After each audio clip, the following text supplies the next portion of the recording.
Begitu pula di dalam kitab ini beliau tidak hanya melihat tentang masalah kapan dikafirkan, kapan menjadi ahli bid'ah, karena ini yang paling penting. Beliau pun menjelaskan dalam kitab ini bahwasanya apa makna konsep ahlul fatrah.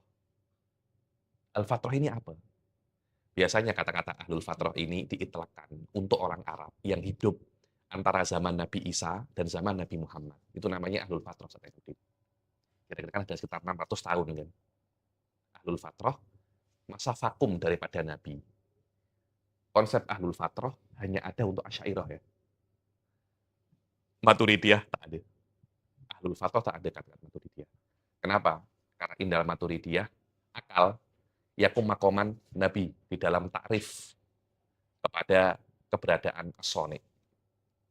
Jadi, beliau mengatakan di dalam kitab ini penjelasan tentang konsep ahlul fatrah ini. Ahlul fatrah walaupun secara lafaz itu disebutkan untuk orang yang hidup antara zaman Nabi Isa dan zaman Nabi Muhammad. 600 tahun.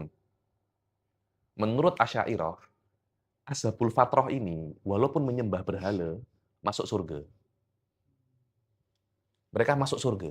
Kenapa? Karena tidak ada yang apa ya? Karena dakwah belum sampai kepada mereka. Harus ada yang namanya bulughud dakwah, bulughon shahihan. Sampai kepadanya dakwah dengan benar.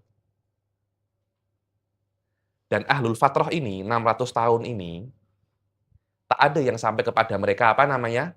Dakwah. Walaupun dari mereka itu ada yang menyembah berhala, still mereka itu masuk surga. Karena tidak ada yang mengharamkan menyembah berhala atau mewajibkan menyembah apa namanya? Allah pada masa-masa apa? 600 tahun ini. Sedangkan Allah Subhanahu wa taala berfirman apa?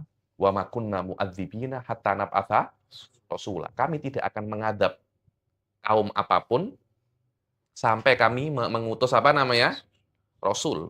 Minimal ini tafsir yang muktamad indal Asy'ariyah. Nanti kalau Anda tengok Maturidiyah cerita lain.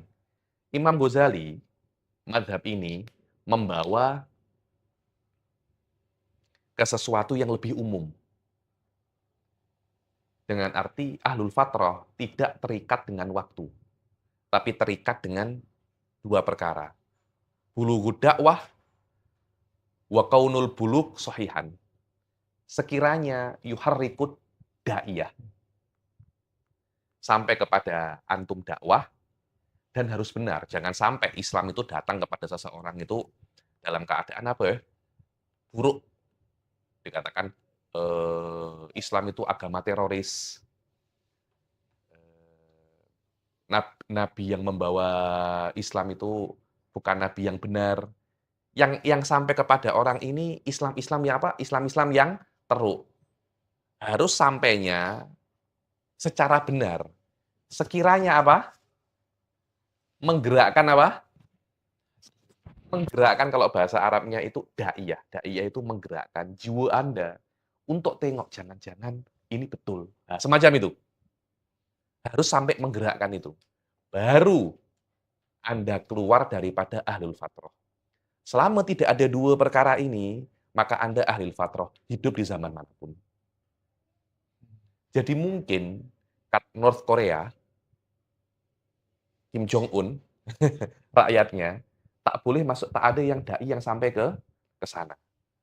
Atau di Amazon, tak ada dai yang sampai ke sana. Atau sampai ke sana karena informasi sangat dibatasi, sampai ke sana tidak dengan cara yang benar, tidak dengan aspek yang benar. Pada saat itu, mereka ini meninggal masuk surga semua. Tengok. Maturidiyah tak ada macam itu. Nggak punya akal kan? Tak menyembah Allah, neraka, jahannam yaslaunaha wa bi'sal masir, selesai. Masalah ini saja kita akan melihat sebab masalah ini, Ustaz. Jutaan, bahkan miliaran orang, billions, masuk neraka atau masuk surga. Betul itu. Masalah ini akan dibahas oleh Imam Ghazali.